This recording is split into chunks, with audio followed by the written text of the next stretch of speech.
Parel ST स्थानकाबाहेर हिरकणी महिला बचत गटाच्या वतीनं चालवण्यात येत असलेल्या शिवभोजन थाळी केंद्राला MSRTCकडून थकबाकीची नोटीस बजावण्यात आली आहे।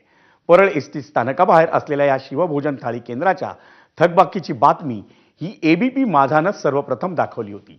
ABP माझाच्या त्याच बातमीची दखल ही MSRTCनं घेतली आहे। हिरकणी महिला बचत गटाकडून चालवण्यात येत असलेल्या शिवभोजन केंद्राला 27 फेब्रुवारीपर्यंत मुदत देण्यात आली आहे। नोटीसमध्ये MSRTCनं 1,97,94,941 रुपयांचे थकबाकी जमा करण्यासाठी 27 फेब्रुवारीपर्यंत मुदत दिली आहे। हिरकणी महिला बचत गटाकडून दिलेल्या मुदतीत थकबाकी न भरल्यास MSRTCकडून 28 फेब्रुवारीला शिवभोजन थाळी केंद्राचा ताबा घेण्यात येईल।